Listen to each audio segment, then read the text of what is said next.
लेकिन रामचरितमानस का सभी घरों में पाठ होता था। हम लोग भी दिल्ली के निवासी हैं और बचपन से ही रामचरित ही एक ग्रंथ था। गीता भागवत को तो हम लोग नहीं जानते थे और किसी ग्रंथ को भी नहीं देखा था। यदि एक ग्रंथ हम लोग के घर पे था तो वो रामचरितमानस। और हम लोग की माता जी ने यह सुबह से ये नियम बना रखा था। मुझे याद है जब हम लोग 2nd ग्रेड में भी थे तब भी रामचरितमानस के 2 पेज पढ़कर के ही हमें स्कूल जाने की परमिशन होती थी। तो उस हिसाब से सुबह उठ करके 2 पेज रामचरितमानस के पढ़ना और फिर स्कूल जाना। और रामायण की कथा सुनते सुनते ही हम लोग बड़े हुए। और विशेष करके जब दशहरा का समय होता था, हम लोग के घर के साथ वाला प्लॉट खाली था और वहीं पे रामलीला होती थी। तो पूरा साल हम लोग इस चीज की प्रतीक्षा करते थे कि कब वो 10 दिन आएंगे। और उस समय कुछ टीवी तो होता नहीं था, तो ये रामायण जो रामलीला दशहरा के समय होती थी उसकी प्रतीक्षा पूरे वर्ष रहती थी। और गली के ही बच्चे मिलकर के इतनी सुंदर गली गली में रामायण होती थी, इतना सुंदर। तो ये जो रामायण की कथा है, भगवान राम की कथा, ये हमारे सनातन धर्म में, हिंदू धर्म में जिसको कहते हैं ना, it's part of a fabric. हम लोगों का ये जो कपड़ा सनातन धर्म का बुना हुआ है वो राम कथा के धागों से ही बुना हुआ है। और वास्तव में जो एक आदर्श जीवन है वो रामायण को श्रवण करके ही तो श्रवण करके ही हम लोग समझ सकते हैं। गुरुदेव भी कहते थे कि भगवान राम की कथा का हम अनुकरण कर सकते हैं, कृष्ण लीला का हम अनुकरण नहीं कर सकते। भगवान राम की लीला का हम अनुकरण कर सकते हैं कि किस प्रकार से उन्होंने एक आदर्श पुत्र, आदर्श भाई, आदर्श पिता, आदर्श पति, सबका, और एक आदर्श राजा, उन्होंने जो आदर्श स्थापित करे उसी के लिए हम लोग राम राज्य कहते हैं। कि राम को ये नहीं कहते कि कृष्ण राज्य स्थापन हो, सब यही कहते हैं राम राज्य की स्थापना हो, है ना। तो इसलिए हम लोग के भक्ति राज्य में जब हम लोग, विशेष करके जब हम लोग साधक हैं, तो भगवान राम की जो आदर्श हैं उनको अपने जीवन में पालन करना बहुत ही आवश्यक है। ये रामायण जो है बहुत ही दुर्लभ कथा है। हम लोग को तो इस समय महाराज की कृपा से और अपने आचार्यों की कृपा से हम लोग इस कथा का श्रवण कर रहे हैं, लेकिन ये वास्तव में बड़ी दुर्लभ कथा है। रामायण वाल्मीकि जी ने लिखी, जो मूल रामायण है वो है रामायण वाल्मीकि जी द्वारा लिखी, जिसमें 24,000 श्लोक हैं। और यह रामायण श्रीमद् भागवतम से भी बहुत पहले लिखी गई। भागवत और वेद तो नित्य ही हैं, लेकिन उनको लिखा व्यास देव जी ने आज से 5,000 वर्ष पूर्व। लेकिन रामायण उससे भी पहले लिखी गई वाल्मीकि जी के द्वारा, जब भगवान राम की लीला उस जगत में, इस जगत में होने वाली थी। और भगवान राम के समय ही वाल्मीकि जी भी थे। और आप लोग जानते हैं कि उन्होंने ये कथा किसको सुनाई। जब उन्होंने कथा लिखी अपने गुरु के आदेश से, तो उन्होंने देखा कि कौन इसका योग्य पात्र है जो इसको श्रवण करके फिर इसका सब जगह कीर्तन करेगा। तब मोबाइल और ये वीडियोस तो होते नहीं थे। आजकल तो हम लोग फेसबुक पे जाकर के रिकॉर्डेड देख लेते हैं और फिर भी देख करके अगले क्षण भूल जाते हैं। लेकिन उस समय श्रवण करके उसको कंठस्थ करना और फिर उसका उसी प्रकार से कीर्तन करना, तो इसका कौन सा योग्य पात्र है। तो उनके ही आश्रम में कौन थे, लव और कुश, और नन्हे नन्हे बालक, लेकिन उनको उन्होंने ये कथा सुनाई और उन्होंने उसी प्रकार से श्रवण करके उसको कंठस्थ कर लिया और बहुत ही सुंदर रूप से वो इसका गान करते थे। जो रामायण है इसको महाकाव्य कहते हैं। पहला जो हमारे सनातन धर्म में काव्य है वो रामायण है। शायद महाराज जी ने कथा सुनाई होगी, क्रौंच और क्रौंची की कथा सुनाई। तो रामायण में भी है, गुरुदेव भी बताते हैं कि किस प्रकार से वाल्मीकि जी एक बार जब तमसा नदी के किनारे पे गए और उनके साथ उनके शिष्य थे भरद्वाज मुनि आदि, और तमसा नदी का बहुत ही पवित्र जल, उसका निर्मल जल देख करके वे बड़े प्रसन्न हुए और कहते हैं इसी स्थान पर रह करके हम लोग कुछ अपना भजन करेंगे।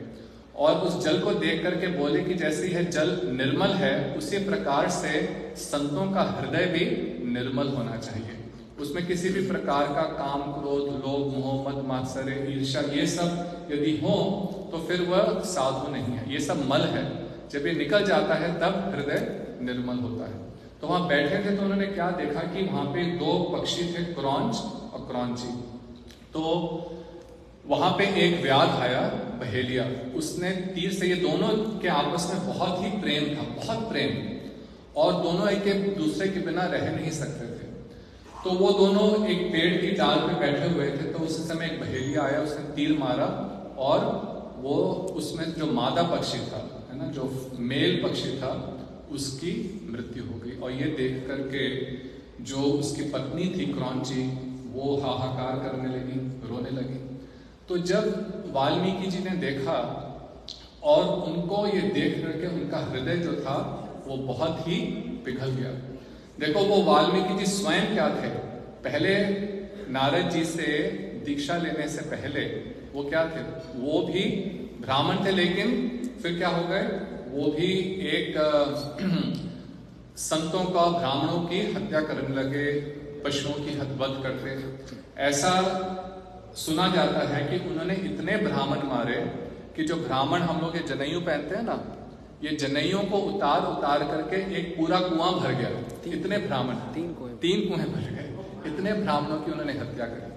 देखो, हम लोग सोच भी नहीं सकते, लेकिन फिर भी उल्टा नाम जपते चले जाना, वाल्मीकि भय भ्रम समाना, मरा मरा मरा मरा कहते हुए वो क्या हो गए, ऐसे वो महर्षि हो गए कि उन्होंने सारी भगवान राम की लीला का उन्होंने दर्शन किया और उसको ऐसे काव्यबद्ध किया।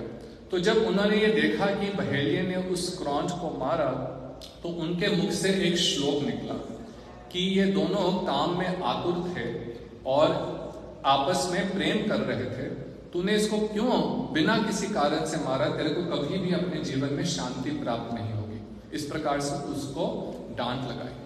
पर जब उन्होंने ये बोला तो उसके बाद में सोचने लगे कि यह श्लोक कैसे मेरे मुख से निकला, है ना, ये, और वो जो उसके अंदर बहुत ही सुंदर छंद थे, अनुष्टुप छंद, और उसको बहुत ही सुंदर रूप से गाया जा सकता था, उसका गान किया जा सकता था। तो उनके मन में आई, ये कहाँ से मेरे हृदय से निकला। सोचने लगे, अपने आश्रम में आए, तब भी उनके मन में यही बात, एक तो बार बार क्यों उस बहेलिये ने उसको मारा, और फिर ये छंद क्यों मेरे मुख से निकला।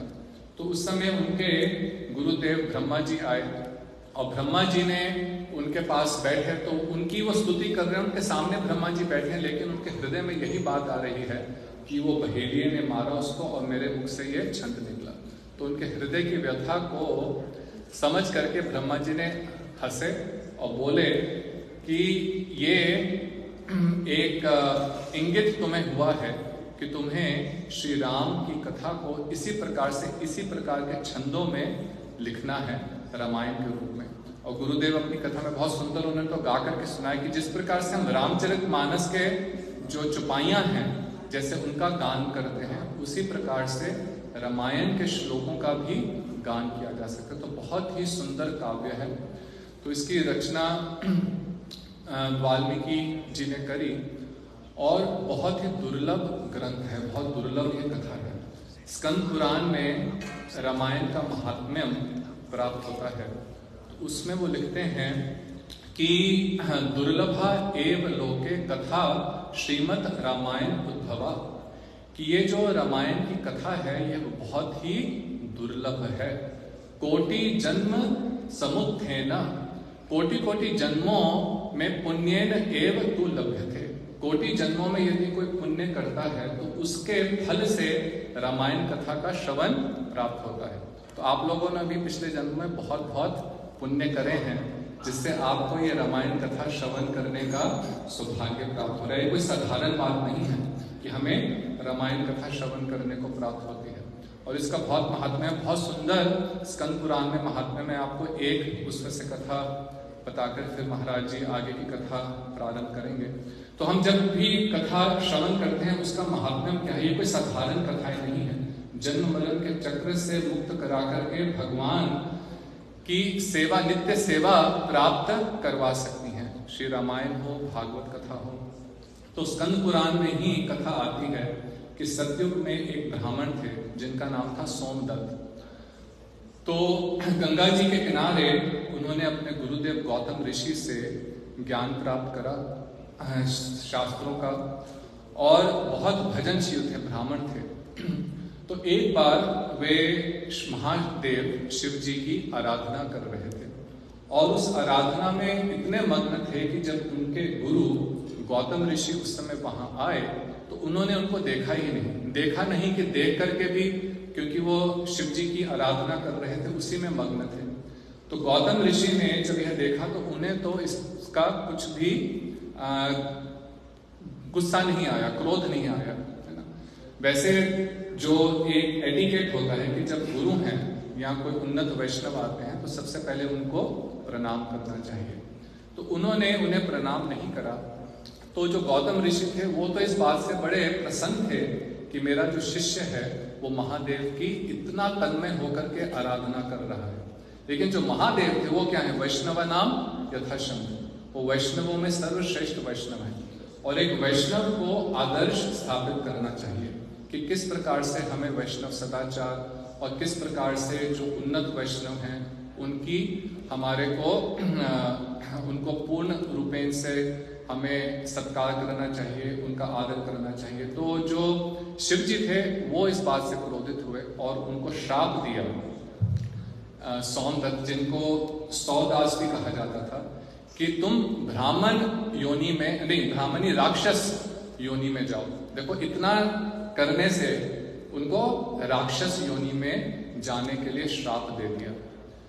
तो अब वे खड़े होकर के उन्होंने अपने गुरु गौतम ऋषि से क्षमा मांगी कि आप मुझे क्षमा करें कि मेरे से अपराध हुआ, आपके प्रति मैंने अवज्ञा करी, आपका सत्कार नहीं करा। तो आप बताइए कि किस प्रकार से मैं इस श्राप से मुक्त होऊंगा। तो उस समय उन्होंने कहा कि देखो तुम राम कथा का श्रवण करना। कब? कार्तिक मास में। इसकी भी विधि बताई गई है।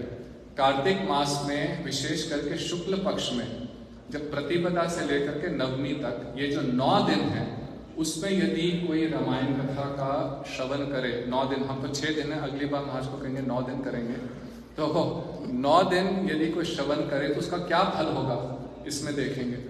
तो उनके श्राप से उन्हें क्या बने, राक्षस बने। और राक्षस बन करके वो नरों को मारने के लिए पशुओं को मारते थे। और जिस वन में भी रहते उसमें कथा में आता है कि 6 महीने के अंदर उसमें एक भी प्राणी नहीं बचता था, सब हड्डियां और लहू ही रह जाता था। 6 महीने में 100 योजन का जो पूरा वो एरिया था उसमें प्रत्येक प्राणी को मार के खा जाते हैं। देखो, तो हम लोग भी देखो पिछले जन्मों में कभी राक्षस, कभी कीट पतंग, कभी ब्राह्मण, ये सब रह चुके हैं, है ना। तो वो ब्राह्मण होते हुए राक्षस बने और इस प्रकार से सबको मार करके खाते। तो एक बार वहां पे एक ब्राह्मण उस वन से निकल रहे थे, उनका नाम था गर्ग, उन ब्राह्मण का नाम था, और वो राम नाम जप करते हुए जा रहे थे। तो उनको देख करके इस राक्षस ने कहा कि आज का आहार आ गया।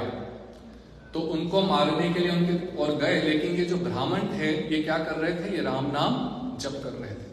उस नाम की शक्ति से वो जो राक्षस थे उनके पास तक भी नहीं पहुंच पाए। ऐसे उनको लगा कि मुझे दूर किसी ने फेंक दिया। तो उन्होंने देखा कि ये कोई साधारण ब्राह्मण ही, इससे पहले बहुत ब्राह्मणों को मैं मार चुका हूं, लेकिन इस ब्राह्मण को मैं कोई भी क्षति नहीं पहुंचा पा रहा।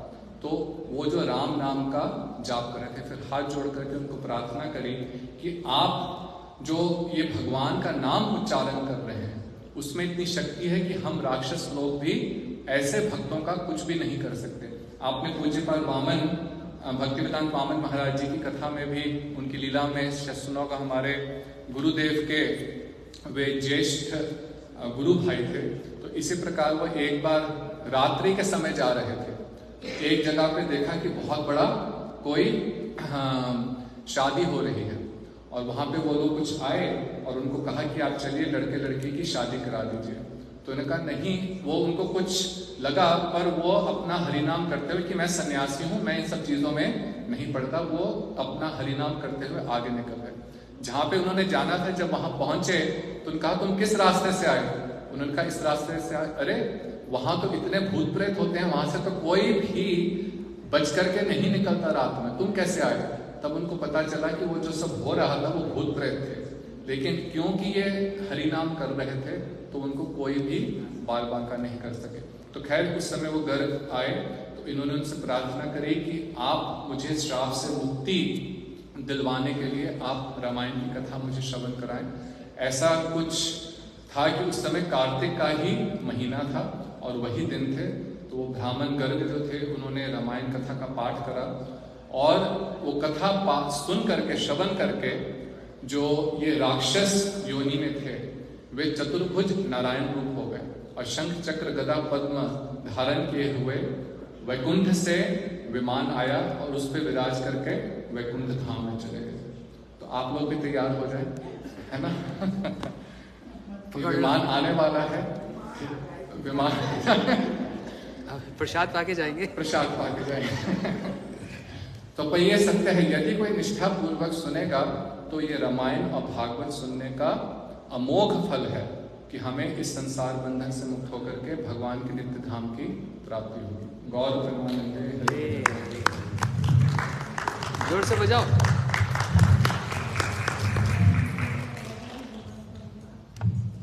कौन लता माता जी इतनी पीछे क्यों बैठे हो? आगे आ जाओ, हमसे इतना झगड़ा आपका।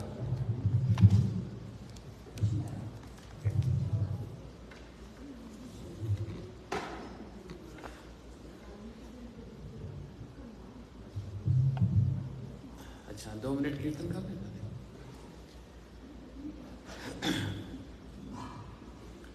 राम राघव राम राघव राम राघव रक्ष मां, कृष्ण केशव कृष्ण केशव पाहि मां। राम राघव राम। देखो ये महाप्रभु जी गाते थे।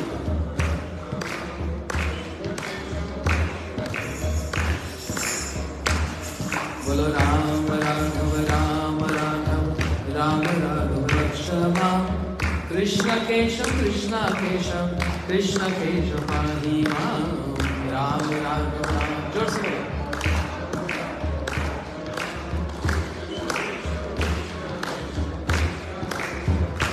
सीताराम सीताराम सीताराम सीताराम सीताराम सीताराम सीताराम। ओ सीताराम सीताराम सीताराम सीताराम सीताराम सीताराम सीताराम सीताराम सीताराम सीताराम सीताराम सीताराम। ओ सीताराम सीताराम सीताराम सीताराम सीताराम सीताराम सीताराम। हरे कृष्णा कृष्ण कृष्ण हरे हरे, हरे राम राम राम हरे हरे। हरे कृष्णा हरे राम ओ हरे कृष्णा कृष्ण कृष्ण हरे हरे, हरे राम राम राम हरे हरे।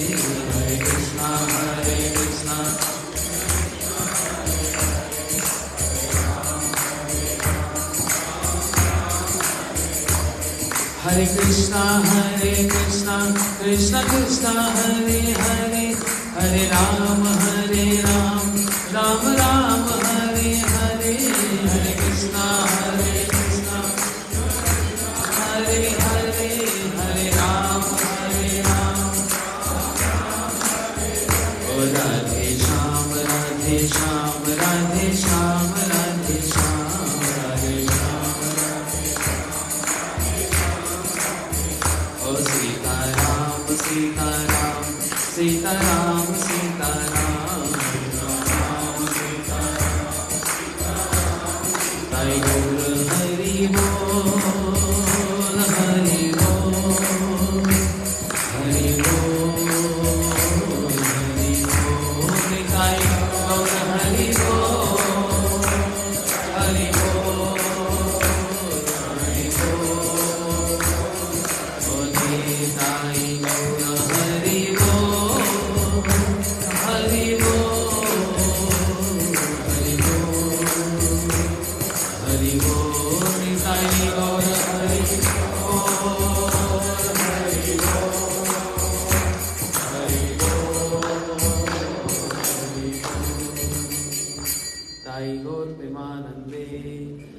बांके बिहारी लाल की जय। आप ही की वेट कर रहा था। ओम ज्ञानतिमिरन्धस्य ज्ञानाञ्जनशलाकया चक्षुरुन्मिलितं येन तस्मै श्रीगुरुवे नमः।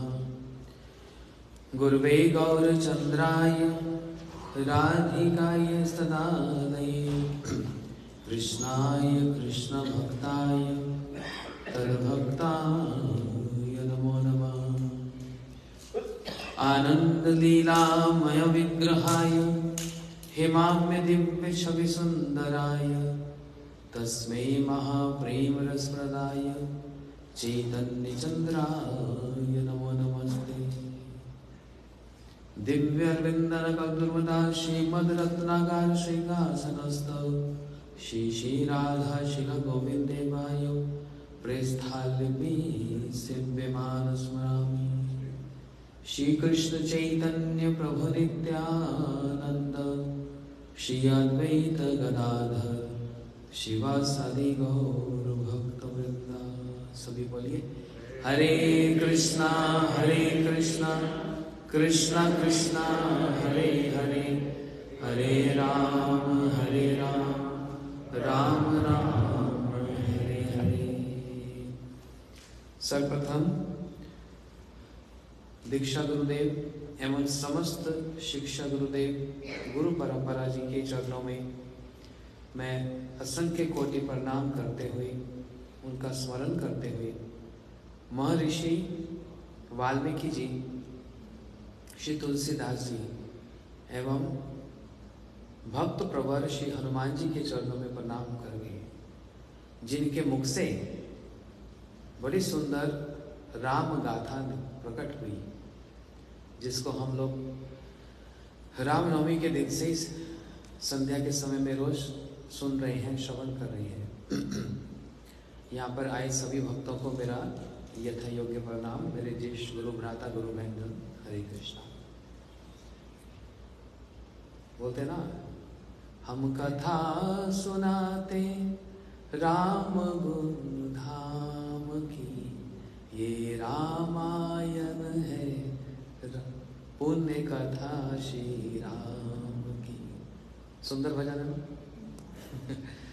हम रोज संध्या के समय में, जैसे विष्णु प्रभु बड़ा अच्छा से बतला रहे थे, यही रीति होती थी। संध्या के समय में सब बैठ के रामायण सुनते थे। हम रोज संध्या में हम भी श्री गोविंद जी मठ में बैठकर श्री राम जी के गुणगान श्रवण कर रहे हैं। मैंने पहले भी एक बात कही थी कि श्री राम जी के हाथ में धनुष बाण है, वो एकदम विपरीत है उनके स्वभाव के अनुसार। ये इतने कोमल नरम है और करुणा निधान है। उनके हाथ में धनुष बाण है। ये धनुष बाण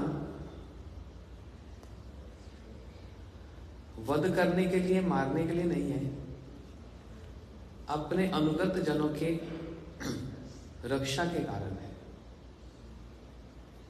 एक ही पहलू, एक ही बात के दो पहलू हैं।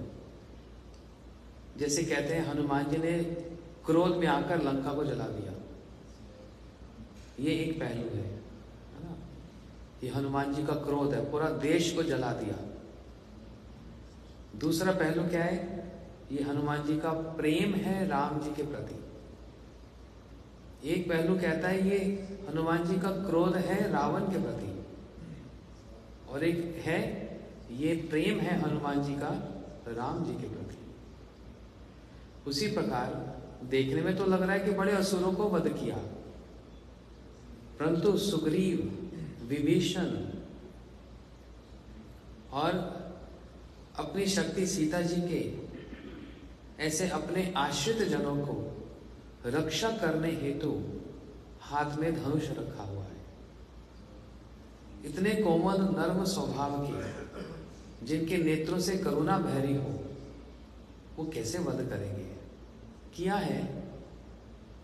है, परंतु वो वध नहीं, अपने अनुगत जनों की रक्षा हेतु हुआ है। और साथ में है हमारे वृंदावन बिहारी लाल, श्री विनोद बिहारी, श्री गोविंद जी। ये हाथ में, हाँ, ये हाथ में वेणु धारण कर रखी है, वंशी धारण कर रखी है।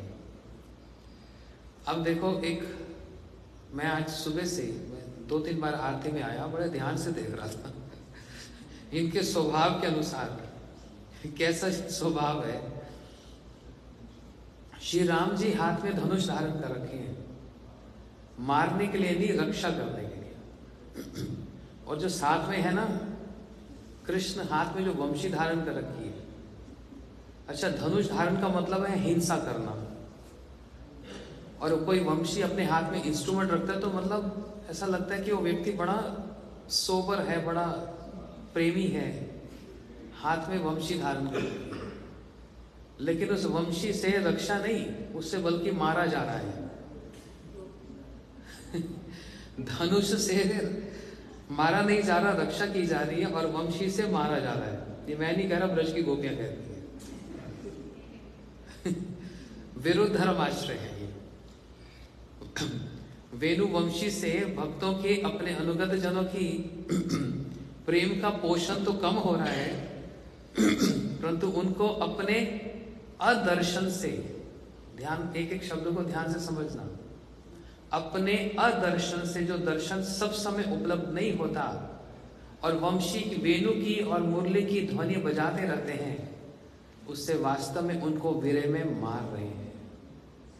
जैसे गुरुदेव कहते हैं, तब कथामृतम तप्त जीवनम। गोपियां कहती हैं, आपकी कथा कैसी है? अमृत के समान, जो सारे संसार को अमृत प्रदान कर रही है। लेकिन श्लेष पक्ष में, दूसरे अर्थ में, आपकी कथा मारने वाली है। तब कथामृतम, आपकी कथा मार देती है। ये अमृत कहां से हो गई? जो इस कथा को सुनता है उसका जानता क्या होता है? भ्रमर गीत में गोपियों ने कहा, यद अनुचरित लीला कर्ण पुष्प विपुरट। आपकी कथा एक बार यदि किसी के कान में चली जाती है, एक बार, तो उसकी दशा पता कैसी होती है? बोलते हैं, हंग एह वहंगा भिक्षु चरजम चरंती। वो पक्षियों की तरह उसका एक स्थान नहीं रह जाता, कभी इधर उड़ता है, कभी उधर जाता है, कभी उधर जाता है, अपने घर से वो बेघर हो जाता है। ये आपकी कथा ऐसी है ना। हम लोगों के कान में कितनी बार भगवान की कथा गई फिर भी हम टिके हुए हैं। इसका मतलब ये कथा गई नहीं जिसके कान में एक बार कथा हो जाती है, उसका वो फिर कभी अमेरिका उड़ता है, कभी इंडिया भागता है, कभी यूरोप चला जाता है ये हमारे समस्त गुरु जी है ना। तो विरुद्ध धर्माश्रय है श्री राम जी ऐसा लगता है वॉयलेंस करने के लिए बैठे हैं, हिंसा कर रहे हैं, धनुष धारण कर रखा है, परंतु वास्तव में वो रक्षा हेतु है। और कृष्ण जो वंशी बजा रहे हैं, वास्तव में वो मार रहे हैं अपने वंशी से, वंशी की ध्वनि से। और इन दोनों स्थितियों से रक्षा करने के लिए और सामंजस्य करने के लिए तो महाप्रभु जी अपने हाथों से उस साधक को उठाकर कृष्ण प्रेम प्रदायते, कृष्ण प्रेम प्रदान करके गोलोक में उनकी स्थिति करा देते हैं।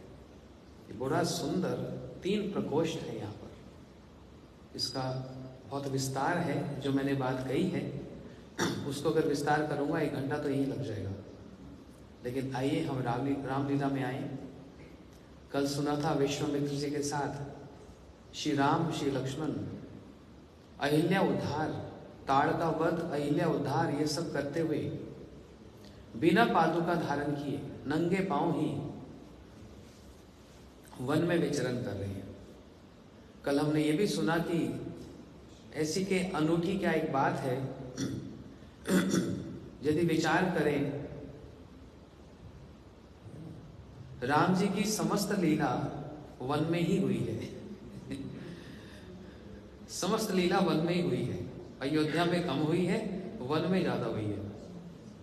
ताड़का का वध, अहिल्या उद्धार, स्वयंवर इत्यादि ये भी वन में। और उसके बाद फिर जब 14 वर्ष का वनवास जो था, वनवास में भी कितना कुछ हुआ। किन किन से मिले? निषाद राज और वो क्या नाव चलाने वाले, क्या केवट, हनुमान, सुग्रीव, विभीषण जी, सब वन में ही हुआ है। जो महल में रहने वाला वो वनवासी है और वन में वास करते हुए समस्त लीला को कर रहे हैं। विश्वामित्र जी के साथ श्री राम लक्ष्मण जी दोनों जो चले, वहीं पर एक निमंत्रण आया। जनकपुर के महाराजा श्री जनक जी, जिनको 12 महाजनों में एक गिनती की जाती है, 12 ऐसे भगवान के शुद्ध भक्त हैं जिनमें एक जनक महाराज जी भी हैं। कौन कौन से 12 हैं?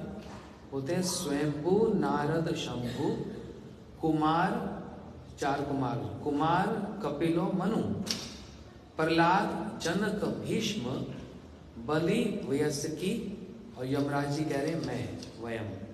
ये बात यमराज जी कह रहे हैं। तो उन 12 महाभागवतों में, बड़े शुद्ध भक्तों में यमराज जी भी एक हैं और उन्होंने अपने मुख से कहा ये 12 महाजन हैं और उनमें कौन है? जनक महाराज। जनक महाराज जी, जनक महाराज जी अपनी पत्नी उनसे परामर्श किया कि अब सीता का विवाह हो जाना चाहिए, परंतु अपनी पुत्री सीता का विवाह उसी राजकुमार से करूंगा जो सीता की भांति ही बलवान हो। क्योंकि जब सीता जी छोटी सी किशोरी जब अपने महल में ही खेल रही थी, तो उन्होंने खेल खेल में ही शिव धनुष को ऐसे उठा लिया था। अब ये सीता जी के लिए कौन सी बड़ी बात है? क्यों? देखने में लग रहा है श्याम सुंदर गिरिराज जी उठा रहे हैं, गोविंद जी गिरिराज जी उठा रहे हैं, लेकिन गोविंद जी थोड़ा उठा रहे हैं। कौन उठा रहा है? कौन से हाथ से उठाया? बाम हाथ से। और बाम अंग किसका होता है? शक्ति का होता है। तो राधा जी ने ही गिरिराज जी को उठाया वास्तविक रूप में। तो उसी प्रकार सीता जी यदि वो शिव धनुष उठा ले, छोटी सी बालिका होते हुए भी, तो कौन सी बड़ी बात है? जिस शिव धनुष को उठाने के लिए 400-500 लोग मिलकर भी नहीं उठा सकते, इतना भारी है, जिसको शिव धारण करते हैं। शिव जी का पराक्रम देखो कैसा, वे धनुष धारण करते हैं और शिव जी उस धनुष को धारण करके, एक बार तो कृष्ण के साथ युद्ध भी हो गया द्वारका लीला में। इतना भारी है वो शिव धनुष, वो महादेव ही धारण कर सकते हैं। लेकिन सीता जी ने खेल खेल में धनुष को ऐसे उठा लिया। जनक महाराज जी आश्चर्यचकित हुए, ओहो इतनी बलवान है ये छोटी सी कन्या। उसी दिन उन्होंने इस बात को रख लिया कि जब ये बड़ी होगी, सीता का जब विवाह करूंगा तो ऐसे राजकुमार से करूंगा जो ये शिव धनुष को उठा लेगा। एक प्रण ले लिया, एक संकल्प ले लिया, क्योंकि बराबरी होगी। और अब जनक जी ने स्वयंवर रचा। बड़े बड़े राजाओं को, महाराजाओं को निमंत्रण दिया गया। सबने जब ये निमंत्रण सुना बड़े हर्षित हो गए। वो निमंत्रण जनक जी के महल में आने के लिए नहीं है, वो निमंत्रण जनकपुर में आने के लिए नहीं है। सब ललायत हो गए सीता को पाने के लिए। सीता जी कैसी हैं? महालक्ष्मी स्वरूपा, परम सुंदरी। सीता जी को एक बार यदि कोई देख ले तो मोहित हो जाए। भागवत जी में बताया, देवहूति, कर्दम जी की पत्नी देवहूति, वो एक बार अपने घर के छत पर खेल रही थी। उनको देखकर गंधर्व निकल रहे थे। उनके रूप को देखकर, उनकी सुंदरता को देखकर वो गंधर्व मूर्छित होकर गिर पड़े। एक देवहूति जी ऐसा कर सकती हैं, और सीता जी की तो फिर बात ही क्या है। परम सुंदरी। उन सीता जी को प्राप्त करने के लिए ललायत हो गए और सभी देश प्रदेशों से समस्त राजकुमार, बड़े बड़े सुंदर, विद्वान, बलवान, विद्यावान सब जनकपुर में उपस्थित हुए, है ना। अभी विवाह नहीं, अभी प्री वेडिंग हो रही है। प्री वेडिंग का जमाना चल रहा है। बड़े बड़े राजा आए प्री वेडिंग के लिए। और वहां पर जनक जी के महल में बड़ा सुंदर एक दृश्य। जब सबको निमंत्रण किया तो एक निमंत्रण विश्वामित्र जी को भी आया। कौन लेकर आए थे, मैं नाम बोल रहा हूं, सदानंद। सदानंद ब्रह्मचारी। हाँ, उनको पता लगा विश्वामित्र जी निकट ही कहीं है, तो वो भी एक निमंत्रण पत्र लेकर आए जनक महाराज जी की ओर से। क्योंकि सबको बुलाया और विश्वामित्र जी के साथ भी 2 राजकुमार हैं, तो ये भी क्यों ना आए। पूरी राजसभा और राजा महाराजा जितने आए, सबको एक अभिमान है, मैं उस प्रदेश का राजा हूं, मैं बड़ा बलवान हूं, मैंने बड़े बड़े युद्ध जीते हैं, मैंने बड़े बड़े धनुष उठाए हैं। इस भावना से और उन सभा में जनक महाराज जी, जो कि प्रधान रूप से ज्येष्ठ हैं, नाम मात्र की एक देश के राजा हैं, परंतु गुणों से भी ज्येष्ठ हैं, कभी पक्षपात नहीं करते। कुछ दिन पहले सुन रहे थे ना, जब भरत जी आए और ये वार्तालाप हुई राम जी और भरत जी की, तो जनक जी ने कोई पक्षपात नहीं किया। राम जी को आदेश नहीं दिया, नहीं राम तुम अयोध्या लौट जाओ, परंतु दोनों का विचार सुनकर परामर्श दिया। इसलिए विद्यावान है, बहुत निरपेक्ष हैं, शुद्ध भक्त हैं श्री जनक महाराज। इसलिए बड़े ऊंचे सिंहासन पर विराजमान और पिता तुल्य हैं। उन्होंने घोषणा की, राजकुमारों, ये मेरी सीता विराजमान है। मैं आज घोषणा करता हूं, उद्घोष करता हूं इस बात का, जो भी राजकुमार आकर ये शिव धनुष उठाएगा और इसकी प्रतंचना चढ़ाएगा, सीता उसी के कंठ में वह वरमाला धारण कराएगी। ये स्वयंवर है। सभी का मन तो ओहो सीता को पा लिया तो सब पा लिया, लेकिन किस भावना से सीता को प्राप्त करना चाहते हैं? मात्र सीता जी के रूप को देखकर उनकी प्राप्ति करना चाह रहे हैं। वहां पर एक प्रयोजन है जो कि सद प्रयोजन नहीं है। एक बात तो ये, दूसरी बात अपने बल का अभिमान, और अभिमान से कोई शिव के अहंकार को कोई उठा ले, वो संभव नहीं है। ये शिव धनुष नहीं है, ये शिव धनुष शिव का अहंकार है। अहंकार जब शब्द सुना जाता है तो नेगेटिव लगता है, परंतु शिव जी का अहंकार मतलब शिव जो सब समय भगवत सेवा में, भगवान की सेवा में रहते हैं, ये उनका अहंकार शुद्ध अहंकार है। तो ये शिव धनुष वास्तव में शिव का अहंकार है। इसको कौन उठाएगा? कोई अहंकारी व्यक्ति नहीं उठा पाएगा। जो दीनता धारण करता है वही इस अहंकार को धारण कर सकता है। शुद्ध भक्तों का भी एक अहंकार होता है। क्या अहंकार होता है? हनुमान जी बड़े ठोक पीट के कहते हैं, हाँ मैं राम का दास हूं। ये भक्तों का अहंकार है। हाँ मैं राम का दास हूं। उसी प्रकार शिव भी बड़े ठोक पीट कर कहते हैं, हाँ मैं प्रभु का दास हूं। ये उनका अहंकार है। तो अहंकार से ही अहंकार को उठाया जाएगा, ये संभव नहीं है। उस अहंकार को उठाने के लिए, धारण करने के लिए दीनता अत्यंत आवश्यक है। जैसे रावण ने तपस्या की और कैलाश को ऐसे उठा लिया, है ना? कैलाश को ऐसे उठा लिया, कितना अहंकार दिखला रहे।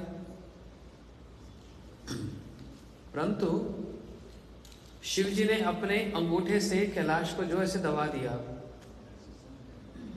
तो रावण उठा पाया? नहीं, अहंकार से अहंकार नहीं उठाया जा सकता। प्रार्थना से, दीनता से वो अहंकार उठाया जा सकता है। तो यहां पर यही बात है, जितने राजा उनका अहंकार, उस अहंकार से शिव का अहंकार कैसे उठाएंगे, संभव पर नहीं है। ताल तोल पीट कर, अरे ये क्या धनुष, ऐसे कितने धनुष हमने उठाए, एक एक करके आ रहे और सब हंसी के पात्र बन रहे हैं। एक आया तो ताल ठोकता ठोकता, ये क्या, ये कोई धनुष है? हाँ। और जो उठाने का प्रयास कर रहा है हिल भी नहीं रहा। पहले तो सोचा बाएं हाथ से उठा लूंगा फिर दूसरा हाथ भी लगा लिया और पूरा जैसे करंट लग जाता है, पूरे शरीर में करंट लग रहा है और धड़ाम करके गिर गया। हंसी का पात्र बना अपने अहंकार के कारण, हास का पात्र बना। ऐसे दूसरा राजा आया, उसका तो मुकुट ही गिर गया और सब हंस रहे हैं। एक एक करके ये सब चल रहा है और ऐसे ही करते करते उस सभा में तब आए श्री विश्वामित्र जी, श्री राम लक्ष्मण जी। जैसी सभा में प्रवेश किए, आहा, क्या एक आभा निकल रही थी, क्या एक तेज निकल रहा था। और उसी सभा में सभी ने जब श्री राम जी का दर्शन किया, अपने अपने भाव के अनुरूप श्री राम का दर्शन किया। जैसे जब हमारे कृष्ण जब कंस की रंगशाला में पहुंचे तो वहां पर 12 भावों का समावेश हुआ। देखो, लीला तो हम सुन रहे हैं, साथ साथ सिद्धांत भी सुनना। 12 रसों का समावेश हुआ।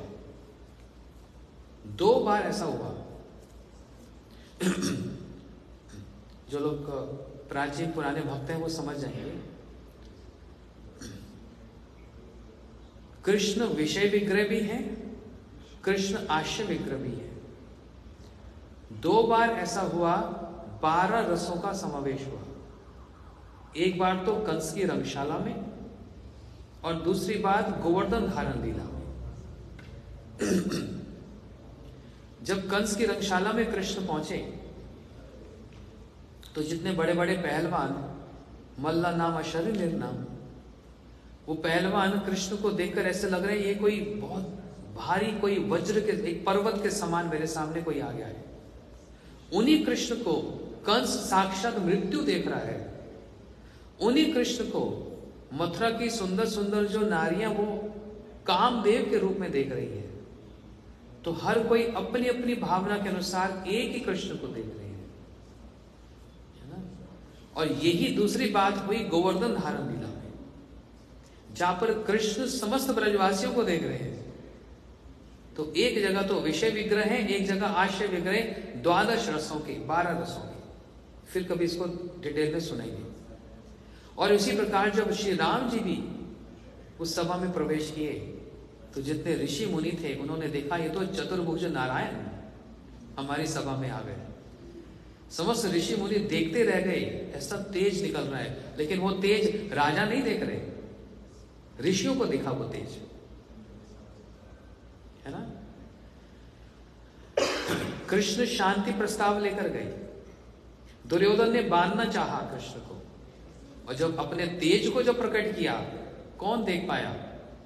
विदुर जी देख पाए, भीष्म जी देख पाए, बाकी सबकी तो आंखें बंद हो गई। अरे दोपहर को 12 बजे हम सूरज को देखकर देखो, 2-3 सेकंड से अधिक देख ही नहीं सकता कोई। और कृष्ण और राम जी का स्वरूप कैसा है? कोटि सूर्य समान, करोड़ों सूर्य के समान कैसे देख पाएंगे? कोई नहीं देख पा रहा।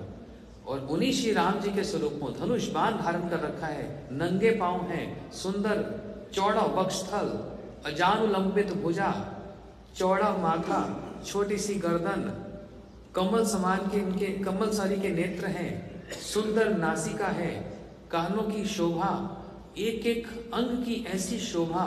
मुनिजन जो उनको दर्शन कर रहे हैं साक्षात नारायण रूप में दर्शन कर रहे हैं।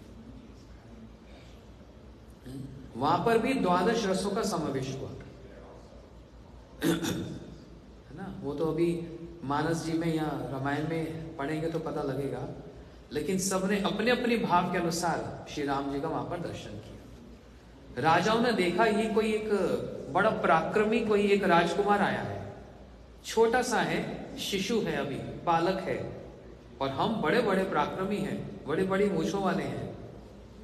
उन्होंने इस रूप में राम जी का दर्शन किया और विश्वामित्र जी को देखकर सब खड़े हो गए। यही राजाओं का आदर हो गया। किसके प्रति? श्री राम जी के प्रति। गुरु विश्वामित्र जी के लिए खड़े हुए। लेकिन उसी श्लेष अर्थ में गुरु विश्वामित्र जी के कारण खड़े होने पर श्री राम और श्री लक्ष्मण जी के का भी आदर हो गया। इसलिए भरी सभा का जितने वहां पर सभा में सबको ये एक सबका एक सुकृति बनी, एक कृपा हुई कि उन्होंने राम लक्ष्मण जी के लिए वो खड़े हुए हैं। यही कारण उन्होंने राम जी के पराक्रम का दर्शन किया। जब तक कोई सेवा नहीं करेगा तब तक उसको भगवान के दर्शन या उसकी अनुभूति नहीं हो सकती। आरंभ में ही, प्रवेश करते ही जब खड़े हुए सब लोग, खड़े विश्वामित्र जी के लिए हुए, लेकिन राम जी ने अल्प सेवा प्रभु बहु करी मानी। थोड़ी सेवा को भी भगवान बड़ी करके मान लेते हैं। वो राम जी का सम्मान भी साथ साथ हो गया। उस सम्मान के कारण आज सबने बाद में जब धनुष उठाएंगे राम जी के पराक्रम का दर्शन किया। ये तो किसके बस की बात है? विष्णु प्रभु बता रहे हैं ना, जन्म जन्म की सुकृति हुई तब हम राम कथा को सुन रहे हैं, नहीं तो ऐसे संभव नहीं है। कितने लोग हैं ह्यूस्टन में, अभी कितने घूम रहे होंगे इधर? हम 30-40 लोग बैठकर सुन रहे हैं संध्या के समय में। लेकिन कितने लोग हैं जो सुन पा रहे हैं? किसी एक विशेष संस्कार के कारण ऐसा संभव पर होता है। तो जैसे खड़े हुए, जनक महाराज भी खड़े हुए, विश्वामित्र जी को स्थान प्रदान किया और ऊंचा स्थान प्रदान किया। और उसी समय राम लक्ष्मण जी भी गुरु जी के साथ ही बैठ गए। क्यों साथ बैठ गए? चरणों में बैठना चाहिए, वहां पर मर्यादा है।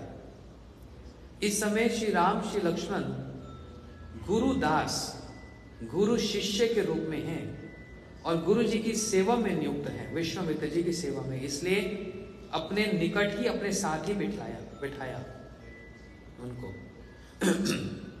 ये देखकर राजा कुछ बिगड़े भी। हम सब नीचे बैठे और ये छोटे छोटे बालक राजकुमार, इन सबको ऊपर बिठाया गया क्यों? इन प्रश्न का उत्तर जनक महाराज ने दिया। ये राजकुमार हैं इसलिए ऊपर नहीं बिठाया गया, ये गुरु के शिष्य हैं और गुरु जी की सेवा में तत्पर हैं, इसलिए उनके साथ बैठे हैं। जनक महाराज के पास हर प्रश्न का उत्तर है, कहीं पर भी मर्यादा की हानि नहीं है। नहीं तो राम जी कभी ऐसा नहीं करते। लेकिन एक अभिमान भी है, मैं गुरुदास हूं और गुरु जी मेरे साथ विराजमान है। तो गुरु जी के साथ कभी कोई बैठ सकता है एक ही आसन पर? थोड़ा सा रामायण से हटकर बात करता हूं। एक बार मैं और मेरे गुरु भाई माधव प्रिया प्रभु, हम लोग गुरु जी को हॉस्पिटल में चेकअप के लिए ले गए। तो डॉक्टर के पास जब अंदर गए, ये हॉस्पिटल बत्रा हॉस्पिटल, जब डॉक्टर के पास गए, नहीं स्कॉट्स हॉस्पिटल, तो डॉक्टर ने बोला, oh I am so sorry, 10 minute और दीजिए, मैं एक पेशेंट को अटेंड कर रहा हूँ, आप प्लीज बाहर बैठिए। तो हमने बोला गुरुजी 10 मिनट लगेंगे। कोई बात नहीं, बैठ जाओ। अब गुरुजी बैठे तो हम लोग नीचे बैठ गए जमीन पर। गुरुजी बोले, ए खड़े हो जाओ, इधर बैठो साइड में। तो गुरुजी आज तक तो जीवन में आपके साथ कभी बैठे नहीं। बोले नहीं, ये हॉस्पिटल है, ये तुम्हारा कोई गौड़िया मठ नहीं है। ये हॉस्पिटल है, नीचे बैठना अच्छा नहीं। हाँ, साथ में बैठो, इधर मेरे साथ बैठो। अब इतना संकोच आ रहा है, गुरुजी आपके साथ कैसे नहीं, कैसे बैठे? बोले एक बात बताओ, गाड़ी कौन चला रहा था? मैंने कहा मैं चला रहा था। तो तुम जमीन पे बैठ के चला रहा था? तब भी तो साथ में बैठे थे। तो देश काल परिस्थिति के अनुसार फ्लाइट में जाएंगे तो गुरुजी के साथ बैठेंगे ना, जमीन पे बैठेंगे। एयरपोर्ट में भी गुरुदेव बोलते थे कि नीचे मत बैठो, हाँ साथ बैठो। एयरपोर्ट में ऐसे बोला ना।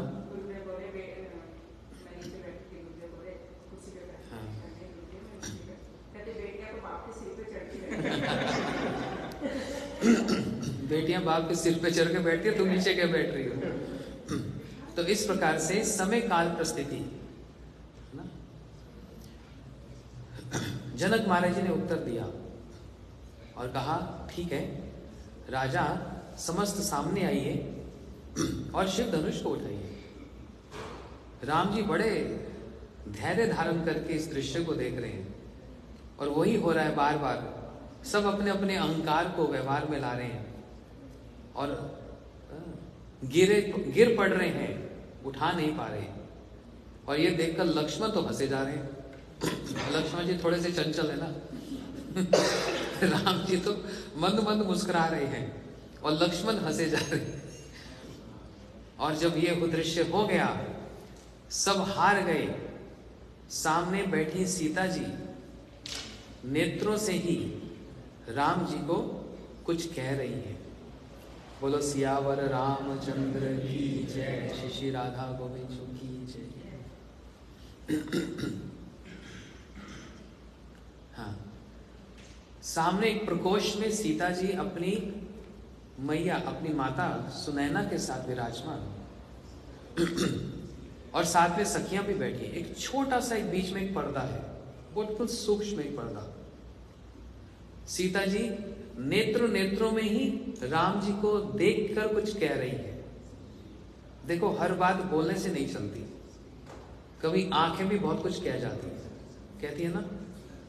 सीता जी ने नेत्रों से ही कहा, प्रभु आप विलंब क्यों किए? मेरे मन में भय हो रहा है, यदि किसी राजकुमार ने धनुष उठा लिया तो? आप विलंब क्यों करते हैं? शीघ्र आइए, इस धनुष को उठाइए, शीघ्र आइए। ये राम जी को कहा। अब ये तो नेत्रों की बात है। और राम जी ने भी आंखों में देखकर सीता जी को उत्तर दे दिया। बोले सीते, इस समय मैं एक स्वतंत्र व्यक्ति नहीं हूं, अपने गुरु जी के अधीन हूं। जब तक गुरु आज्ञा नहीं होगी तब तक तो मैं खड़ा भी नहीं हो सकता। गुरु आदेश से सब कुछ होगा, मैं इनके अधीन हूं। आंखों से सब बात हो गई। उसी समय सीता जी ने पार्वती जी से प्रार्थना की, हे पार्वती, मुझे इस बात पे बिल्कुल भी संशय नहीं है कि मेरे प्रभु ये शिव धनुष उठा पाएंगे कि नहीं उठा पाएंगे। ये सारे विश्व ब्रह्मांड को उठा सकते हैं, परंतु हाय मन में ये एक कष्ट है। इतना भारी धनुष और इतने कोमल कोमल उनके हाथ हैं, उठाएंगे तो उनको कष्ट होगा। आप कृपा करके इस धनुष के भार को कम कर दीजिए। जिस प्रकार श्री कृष्ण गोवर्धनधारी श्री गिरिराज को धारण किए, राधा जी ने भी यही प्रार्थना की, हे गिरिराज महाराज, आप अपने वजन को, अपने भार को कम कर लो। श्याम सुंदर इतने कोमल अंगी हैं, जिनके चरणों को हम अपने वक्षस्थल पर धारण करते हुए भी भयभीत होती हैं, और इतना भारी गोवर्धन इन्होंने उठा रखा है, आप अपने वजन को कम कर दो। यहाँ पर सीता जी भी पार्वती जी से प्रार्थना कर रही है। अब यहाँ पर एक प्रश्न उठता है, रुक्मणी विवाह के समय में रुक्मणी जी गिरजा देवी के मंदिर में प्रार्थना करने गई। गिरजा देवी मतलब कौन है? गौरी पार्वती जी। रुक्मणी जी भी पार्वती जी से प्रार्थना कर रही है, यदि मैंने कृष्ण को पति रूप में ही धारण किया हो तो आप मुझको अनुमति प्रदान करो। तो पार्वती जी के गले की माला गिरकर रुक्मणी जी पर आ गई। अब यहाँ पर सीता जी भी यही प्रार्थना कर रही है ना। तो इसका मतलब पार्वती सीता जी से बड़ी हो गई, इसका मतलब पार्वती जी रुक्मणी जी से भी बड़ी हो गई। ऐसा है क्या? नहीं।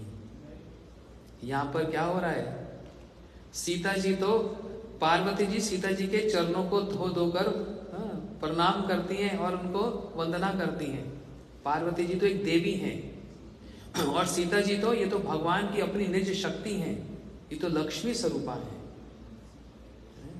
लेकिन यहां पर नर लीला का, मनुष्य लीला का अतिक्रमण नहीं होगा। Not transgressing human like past times. इसी एक मर्यादा में रहकर लीला करनी है, यही इसकी शोभा है। राम जी ने कभी अपना पुरुषार्थ वैसा नहीं दिखलाया एक भगवान के रूप में, ऐसा पुरुषार्थ नहीं दिखलाया। कैसा दिखलाया? एक साधारण बालक होकर, एक साधारण व्यक्ति बनकर उस मनुष्य लीला का, उस नर लीला का अतिक्रमण नहीं करना है, उसी दायरे में रहकर उस लीला को करना है। यही रामलीला की शोभा है। नहीं तो राम जी क्या नहीं कर सकते? रावण को मारने के लिए इतनी मेहनत करनी पड़ेगी, अपनी इच्छा से सारी प्रलय कर सकते हैं। साकेत धाम से इधर आ सकते हैं जब, तो आप भारत से लंका तक नहीं पहुंच सकते। कैसी आप बातें करते हैं? साकेत नित्य धाम से यहां पर आ सकते हो, वो भी पूछ कर, मेरी सीता कहां है, ये लंका कहां है। जो सब कुछ जानते वो अनजाने बने हुए हैं। यही इसकी ब्यूटी है, यही इसकी एक शोभा है। जो सब जानता है वो अनजान बना हुआ है। जो सब कुछ कर सकता है वो कहने में कुछ नहीं कर सकता, है ना। और सीता राम जी का ये नहीं कि यहीं पर स्वयंवर हुआ और विवाह हुआ, ये तो साकेत धाम में नित्य विराजमान है, नित्य। लेकिन इस पृथ्वी पर आकर ऐसा एक क्रम हो रहा है कि सीता को स्वयंवर में जीत लिया जा रहा है। जैसे राधा कृष्ण गोलोक में नित्य विराजमान है, लेकिन राधा जी और कृष्ण जब इस पृथ्वी पर आते हैं तो कैसे दिखला रहे हैं? एक दूसरे को देखा और देखने से प्रेम उत्पन्न हो गया। अब ये कोई अभी का आगंतुक प्रेम नहीं है, अभी उत्पन्न हुआ प्रेम नहीं है, ये नित्य प्रेम है। लेकिन एक ड्रामा तो करना है एक रामलीला तो करनी है, जो हम देखने जाया करते थे, है ना। उसी प्रकार सीता जी पार्वती जी से प्रार्थना कर रही है, इसका मतलब ये नहीं कि पार्वती जी बड़ी हो गई। जैसे बहुत से लोग कहते हैं शिव जी ने, राम जी ने शिव जी की पूजा की इसलिए शिव ईश्वर है। अरे यदि राम जी ने शिव जी की पूजा की इसलिए शिव ईश्वर है, तो राम जी तो ऋषियों की भी पूजा की, वो ऋषि भी ईश्वर हो गए। राम जी ने दशरथ जी की भी पूजा की तो दशरथ जी भी भगवान हो गए। फिर कौशल्या जी भी भगवान हो गई, फिर कैकेयी भी भगवान हो गए। जिस जिसकी पूजा करेंगे सब भगवान हो जाएंगे, तो सारे भगवान हो गए फिर। लेकिन यहां पर अर्थ को समझो, क्यों शिव जी की पूजा की? क्योंकि ये नहीं कह सकते कि मैं ही ईश्वर हूं, मेरी पूजा करो, क्योंकि वह मर्यादा का एक दायरा है, उससे बाहर नहीं जाना है। एक लिमिटेशन है मर्यादा की। अपने मुख से नहीं कह सकते कि मैं ईश्वर हूं। इसलिए अपने परम भक्त जो सब समय रुद्राक्ष की माला पर राम नाम का जप करते हैं, जो सब समय राम लीला का स्मरण करते हैं, उनकी जय जयकार करवाई। ये भगवान और भक्त के बीच के प्रेम की बात है। भगवान हमेशा अपने भक्तों को ही ज्येष्ठ करके मानते हैं, श्रेष्ठ करके मानते हैं, और भक्त अपने इष्ट को ही श्रेष्ठ करके मानते हैं। इसलिए इससे कंफ्यूज नहीं होना। क्या कंफ्यूज नहीं होना? कि जो पार्वती, सीता जी पार्वती जी से प्रार्थना कर रही है तो पार्वती बड़ी हो गई, सीता जी अपने भाव प्रकट कर रही है। और राम जी ने उत्तर दे दिया, सीते मैं स्वतंत्र नहीं हूं। और इन दोनों की वार्तालाप के बीच में श्री योग माया जी ने एक ऐसा एक सीन क्रिएट कर दिया। वहां पर सारे राजा हार गए, शर्म से मुख नीचा हो गया, लज्जा के कारण मुख नीचा कर लिया, सारा अहंकार चूर चूर हो गया। क्योंकि मैंने पहले कहा ये धनुष नहीं, ये शिव का अहंकार है। इसको अहंकार से नहीं उठाया जाएगा, इसको दैन्य से ही उठाया जाएगा। तब जनक महाराज जी रोते रोते उन्होंने एक बात कही, आज मैं इतना लज्जित हो रहा हूं, मैंने सोचा पृथ्वी पर बड़े बड़े क्षत्रिय होंगे। अच्छा, जनक महाराज जो बात कह रहे हैं उसमें क्रोध भी है और थोड़ा सा शोक भी है। नेत्रों में अश्रु बह रहे हैं, नेत्रों से अश्रु बह रहे हैं, लेकिन आंख भी लाल हो रही है। पृथ्वी क्षत्रियों से क्षीण हो चुकी है। आज कोई क्षत्रिय नहीं बचा, कोई पराक्रमी नहीं बचा। बड़े बड़े दूर से ये राजा आए, मैंने अपनी सीता के लिए स्वयंवर रचा। कोई एक भी ऐसा नहीं जो शिव धनुष को उठा सके, कोई एक ऐसा नहीं। आज पृथ्वी क्षत्रियों से हीन हो चुकी है। क्रोध में ये बात कही। राम जी तो चुपचाप सुन रहे हैं, क्योंकि विश्वामित्र जी जब तक कुछ नहीं कहेंगे राम जी कुछ नहीं बोल सकते, एक आदर्श शिष्य। लेकिन जब ये बात कही कि आज पृथ्वी क्षत्रियों से हीन हो चुकी है, तो लक्ष्मण जी से सहन नहीं हुआ। और लक्ष्मण जी खड़े होकर कहने लगे, जनक महाराज मैं आपका आदर करता हूं, आप पिता तुल्य हैं, लेकिन हम भी क्षत्रिय हैं, और क्षत्रिय को यदि कोई ललकारता है तो उसमें आयु का कोई ऊंचा नीचा नहीं देखा जाता। आपने ये वचन बोलकर आज क्षत्रियों को ललकार दिया है, हम क्षत्रिय हैं। आपने कहा सारी पृथ्वी क्षत्रियों से हीन हो चुकी है। जिस सभा में मेरे भैया विराजमान हैं, उस सभा में आपने ये वचन कहे हैं, ये इनका अपमान है। ये इनकी दीनता को देखकर लक्ष्मण सदैव राम जी के पक्ष लेने वाले नहीं, राम के गुणगान गाने वाले हैं। ऐसा लगता है लक्ष्मण जी पक्षपात करते हैं, पक्ष लेते हैं मतलब, लेकिन वो पक्ष नहीं। जहां पर राम जी की महिमा में हानि होगी वो लक्ष्मण जी सहन नहीं करेंगे। क्यों? कल की कथा में बता रहा था, लक्ष्मण जी राम जी की क्या है? हाँ? छाया। कहते हैं किसी की भी छाया हमेशा काली होती है ना। एक राम जी है जिनकी छाया स्वर्ण है, गोल्डन है, उनकी काली नहीं है, क्योंकि राम जी की छाया कौन है? लक्ष्मण है। बाकी सबकी छाया काली होती है, राम जी की छाया गोल्डन है, लक्ष्मण। सदैव उनके गुणगान गाते हैं। इसलिए राम जी, लक्ष्मण जी कह रहे हैं, जनक महाराज इस शब्दों को वापस लीजिए।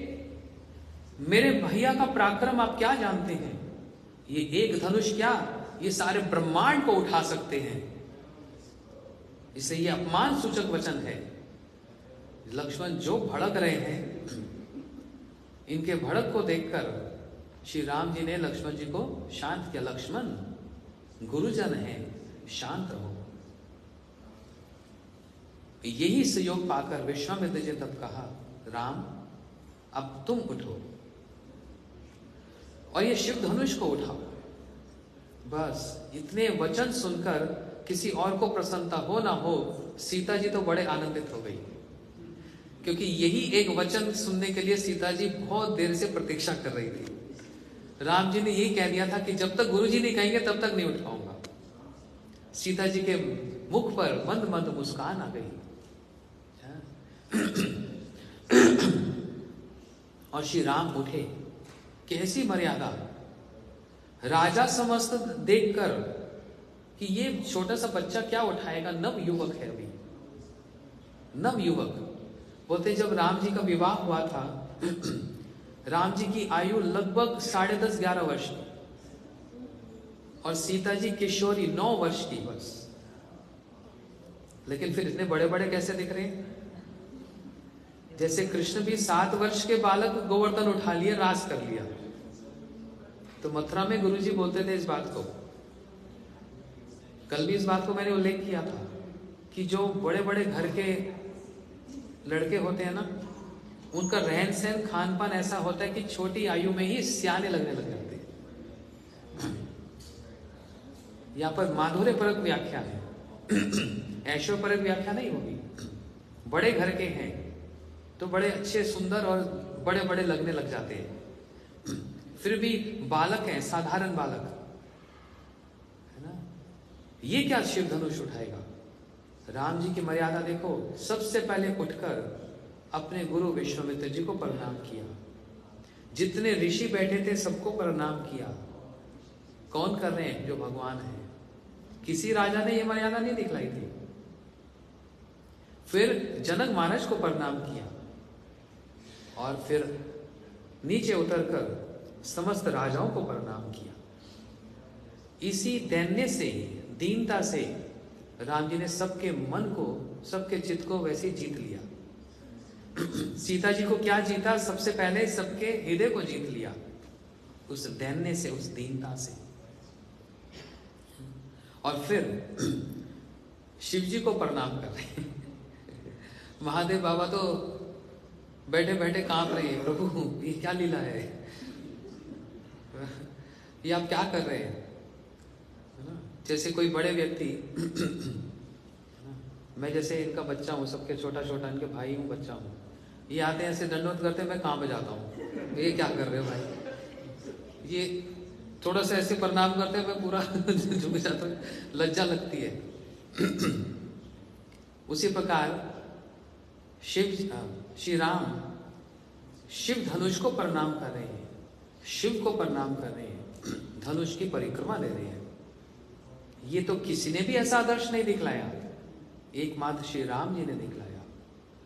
सीता जी की ओर देखा, सीता जी का हृदय प्रफुल्लित और मुख पर मंद मंद मुस्कुराहट आ रही है, और राम जी ने अब इधर उधर ना देखकर अपने लक्ष्य को साधा।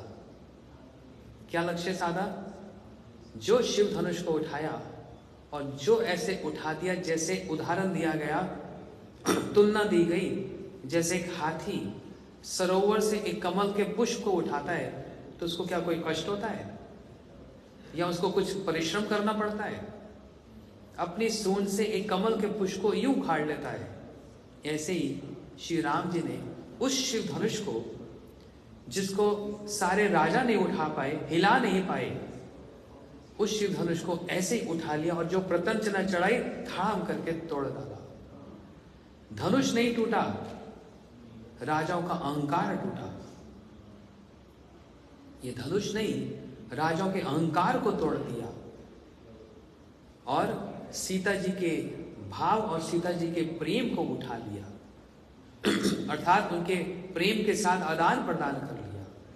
जो शिव धनुष टूटा, समस्त देवता दुमदुमी बजाते हुए, मृदंग, करताल, कांसर सब वाद्य बजाते हुए फूलों की वर्षा करने लगे। बोलो सियावर रामचंद्र की जय।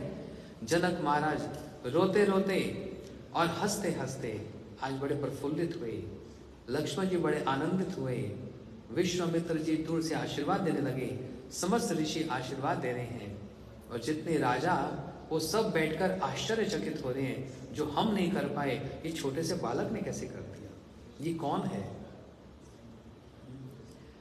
ऐसा सुंदर वहां पर सहयोग हुआ, शहनाई बज रही हैं, वाद्य बज रहे हैं, मंगल गीत गाया जा रहा है, और उसी मंगल गीत में अब सीता जी जो पहले इतनी ललायत हो रही थी कि मैं तुरंत जाऊं और राम के कंठ में स्वयंवर माला धारण कराऊं, अब वो सीता जी लज्जा रही हैं। पहले तो मन कुछ और था, और अब जब बात पूरी हो गई, अब तो जल्दी आना चाहिए, अब लज्जा रही है। अपनी माता के साथ और सखियों के साथ श्री जनक महाराज के आदेश देने पर, पुत्री अब आओ, हाथ में वरमाला लेकर जो सीता जी धीरे धीरे धीरे एक एक चरण रख रही हैं, और वहां पर वर्णन आया, चरण की गति कुछ और मन की गति कुछ और। मन तो भाग रहा है राम जी केवल कि अभी जाकर माला डाल दो, लेकिन चरणों की गति कुछ और है और मन की गति कुछ और है। धीरे धीरे धीरे लज्जाती हुई सीता जी सभी के समक्ष आज जब राम जी के सामने आई और वो वरमाला लेकर राम जी के कंठ में डालने चाहिए, कैसे डाले? सीता जी छोटी सी, राम जी थोड़े लंबे चौड़े, और सीता जी प्रतीक्षा कर रही है, थोड़ा सा तो सिर नीचा कर लो, वरमाला डाल दूं। और राम जी ने भी कह दिया, सीते ये मस्तक गुरुजनों के सामने झुकता है, ये ऐसे वैसे किसी कारण के नहीं झुकता। कोई गुरुजन होंगे तो मस्तक एक मिनट में झुक जाएगा, ऐसे तुम्हारे सामने झुका दूं ये तो संभव नहीं है। मर्यादा है ना वहां पर, विश्वामित्र जी हैं वहां पर, जनक महाराज जी हैं, ऋषि मुनि हैं, सबके सामने मस्तक कैसे झुका दो? मर्यादा है ना। जैसे हमारे जगन्नाथ पुरी जी, पुरी के जो राजा हैं वो तो वकील हैं, वकील होते हुए भी वो प्रैक्टिस नहीं कर सकते। वो बड़े विद्वान हैं, यहाँ भी आए थे गजपति महाराज, पुरी के जो राजा हैं, लेकिन उनकी जो एजुकेशन है, उनका जो प्रोफाइल है, वो एक एडवोकेट है बहुत बड़े, लेकिन होने पर भी, पढ़ाई करने पर भी वो प्रैक्टिस नहीं कर सकते। क्योंकि कोर्ट में जज के सामने मी लॉर्ड बोलना पड़ेगा, और वो किसी के सामने मी लॉर्ड बोल नहीं पाएंगे, बोल नहीं सकते, मर्यादा का उल्लंघन है, क्योंकि उनके मी लॉर्ड तो जगन्नाथ ही है बस, किसी और के सामने मी लॉर्ड नहीं बोल पाएंगे वो, इसलिए वो कभी प्रैक्टिस कर ही नहीं सकते, क्योंकि मी लॉर्ड बोलना पड़ेगा और जज के सामने खड़े होकर ऐसे भी करना पड़ेगा। लेकिन और वो है जगन्नाथ जी के प्रथम सेवक, वो बस जगन्नाथ जी के सामने मस्तक झुकाएंगे और किसी के सामने नहीं झुका सकते, एक मर्यादा है वहां पर, और सब इस मर्यादा को समझते हैं, है ना। या फिर उनको मैंने देखा गुरुजनों के सामने मस्तक झुकाते हैं। हमारे गुरु महाराज से मिलने आए थे, तो जैसे उन्होंने ऐसे प्रणाम किया, गुरु महाराज तो बस मतलब इससे भाव विभोर रोते रोते ही, आप क्या कर रहे हैं, आप जगन्नाथ जी के सेवक, गुरु जी तो बिल्कुल साष्टांग प्रणाम करने लग गए, उनको प्रथम सेवक है वो जगन्नाथ जी के, हैं? हाँ, झाड़ू लगाते हैं। तो इसी प्रकार यहाँ पर भी क्या बात बोल रहा था, सीता जी के सामने कैसे मस्तक झुका दूं, या गुरुजन है उनके सामने मस्तक झुकेगा, सीते तुम्हारे सामने मस्तक नहीं झुकेगा। और सीता जी भी कह रही है एक क्षण के लिए थोड़ा सा झुका दो, आपका क्या बिगड़ता है। और मेरे को इतनी लज्जा आ रही है, सबके सामने काम समाप्त हो जाए। लेकिन राम जी एकदम अटल, एकदम ऐसे अटल। अब कैसे हो, सीता जी और राम जी के दोनों के मन की भावना को लक्ष्मण जी समझ गए, विश्वामित्र जी भी देख रहे हैं, जनक जी भी देख रहे हैं, और सारी बात समझ आ रही है, लेकिन बोले कौन। कोई राम जी को अगर बोलेगा मस्तक झुकाओ, नहीं। और कोई ऐसा भी नहीं कर सकता जैसे आजकल ब्याह शादी में होता है, उठा ही लेते हैं।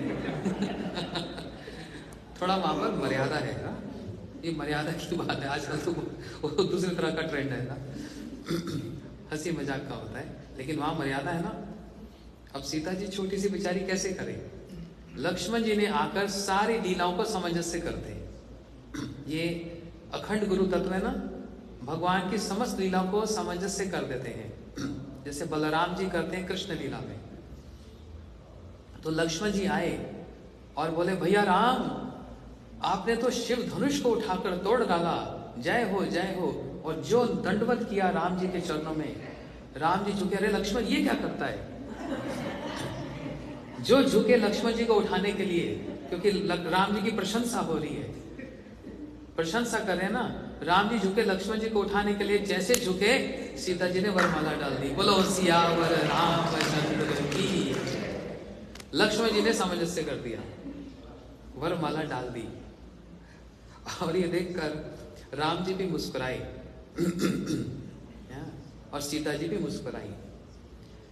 ऐसा शुभ मंगल मुहूर्त, मंगल गीत गाए जा रहे हैं। जनक महाराज जी आए और जनक महाराज जी को प्रणाम किया गया, समस्त गुरुजनों को प्रणाम किया गया, और चारों ओर राम जी की ख्याति हो गई। एक होता है अश्वमेघ यज्ञ ना, जहां पर राजा अपना घोड़ा बेचते हैं, और जो जो राजा उसको पकड़ ले तो उसके साथ युद्ध होता है, और जो ना पकड़े वो राज्य हमारा हो गया। यहां तो राम जी ने कोई अश्वमेघ यज्ञ नहीं किया, यहां तो सीता स्वयंवर से ही सबको जीत लिया, समस्त राजाओं के अहंकार को जीत लिया, समस्त राजाओं के राज्यों को जीत लिया। अब चारों ओर राम जी की ख्याति ही ख्याति होने लगी, चारों ओर ख्याति हो रही है। अरे कैसे राजकुमार, कहां से आए, अयोध्या से। किसके पुत्र हैं, दशरथ जी के। कौन सा कुल है, रघुकुल है। चारों ओर ख्याति ख्याति हो गई, प्रीचिंग हो गई अपने आप ही। एक सीता जी के स्वयंवर को, सीता जी के विवाह से ही चारों ओर ख्याति प्राप्त हो गई, और सूचना पहुंच गई अयोध्या तक। दशरथ महाराज जी, हाँ अच्छा, कौशल्या माता बड़ी प्रसन्न, सुमित्रा माता, ककई माता बड़ी प्रसन्न, ऐसा हो गया।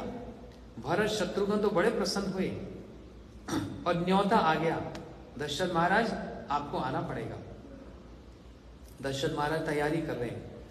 जब तक यहाँ पर तैयारी चल रही है, वहां पर तो इतना अच्छा भी मंगल गीत और हास परिहास हो रहा था, लेकिन थोड़ी देर में ही वो वातावरण ही पूरा बदल गया, आंधी तूफान चलने लगा। भैया बिना बादल के आंधी तूफान, ये कैसी इतनी तेज तेज हवा वायु चल रही है। सब राजा देख रहे हैं, हिल रहे हैं, ये क्या हो रहा है। और सामने फरसा पकड़े हुए, परशुराम जी चले आ रहे हैं। ओ परशुराम जी को देखकर सब कांप रहे हैं। कौन कांप रहे हैं? क्षत्रिय कांप रहे हैं, क्योंकि ये तो वो हैं जो कि 21 बार क्षत्रियों को पृथ्वी से हीन कर चुके हैं। परशुराम जी हैं तो ब्राह्मण, लेकिन क्षत्रिय स्वरूप धारण कर लिया। समस्त राजा आकर परशुराम जी को प्रणाम कर रहे हैं। मैं फलाने फलाने का पुत्र, हट जा, मैं उसका पुत्र। बोलते पता है यदि सम्मान नहीं किया पता नहीं किसका गला काटते, हम वापस अपने राज्य तक भी ना पहुंच पाए। सब आकर जो दंडवत कर रहे हैं, परशुराम जी सबको फेंक रहे हैं और शिव धनुष के सामने आकर खड़े होकर जनक महाराज पर आरोप लगा रहे हैं। ए जनक महाराज, ये मैंने शिव धनुष आपको दिया था इसकी रक्षा करने के लिए, इसका पूजन करने के लिए, ये कोई खेल मजाक है? ऐसा चिल्ला रहे हैं, भड़क रहे हैं, आंखें लाल हो रही हैं। किसने तोड़ा ये शिव धनुष? किसका ये साहस है? कौन ये कर सकता है? ऐसे भड़क रहे। राम जी तो बड़े मंद मंद हंस रहे हैं। क्यों? परशुराम जी कौन है? तो शक्तावेश अवतार है। भैया तुम कौन? मैं तो ईश्वर हूं। और परशुराम जी एक शक्तावेश अवतार है। शक्तावेश अवतार क्या होता है? कोई एक विशेष जीव में भगवान अपनी शक्ति को संचालित कर देते हैं, थोड़ी सी शक्ति को, पूरी पोटेंसी नहीं दे पाते। पूरी पोटेंसी तो धारण हो भी नहीं पाएगी, एक छोटी सी पोटेंसी दे देते हैं, उसी में ही उनको अभिमान हो जाता है मैं ईश्वर हूं। रूप गोस्वामी जी ने बताया ना, शक्तावेश अवतार 2 प्रकार के, एक के अंदर अभिमान मैं ईश्वर हूं और एक के अंदर अभिमान मैं दास हूं। जैसे नारद जी शक्तावेश अवतार हैं, व्यास जी इनके अंदर दास अभिमान है। लेकिन जैसे कपिल भगवान कहते हैं सतांग प्रसंगम मम विरज संविदो, अरे माता मेरी पुण्य मेरी विरजवती कथा को सुनो, तो वहां पर ईश्वर अभिमान है। ऐसे परशुराम जी के अंदर भी ईश्वर अभिमान हो गया, छोटी सी पोटेंसी प्राप्त करके। किसने तोड़ा धनुष? गुरुदेव इस कथा को बड़े सुंदर रूप से हंसते हंसते सुनाते थे। राम जी तो बड़े मंद मंद हंस रहे हैं, लेकिन लक्ष्मण जी तो जहां राम जी का अपमान होगा लक्ष्मण जी सहन नहीं करेंगे। बोलते हैं हे ऋषिवर, ऋषियों को तो क्रोध शोभा नहीं देता, आप क्यों इतना भड़क रहे हो? और भड़क गए। ए तुम कौन है? मैं परशुराम, जानते नहीं परशुराम? लक्ष्मण जी ने कहा आप 3 बार बता चुके हो आपका नाम परशुराम है। और कितनी बार बताओगे? हमको पता है, हमने सुन लिया है। बालक तू बहुत चबड़ चबड़ बातें करता है, तुम कौन है? बोलते एक बात बतलाइए, ऋषि मुनियों को तो किसी वस्तु से आसक्ति नहीं होती। एक धनुष क्या टूट गया, आप इतने आसक्ति के कारण चिल्ला रहे हैं, इतना भड़क रहे हैं, इतनी आसक्ति इस धनुष से? ये धनुष कोई साधारण है? ये शिव धनुष है। लक्ष्मण जी ने कहा ये भी 2 बार सुन चुका हूं मैं, और ये हमको पहले से ज्ञात था ये शिव धनुष है, आपके कहने से नहीं चलेगा।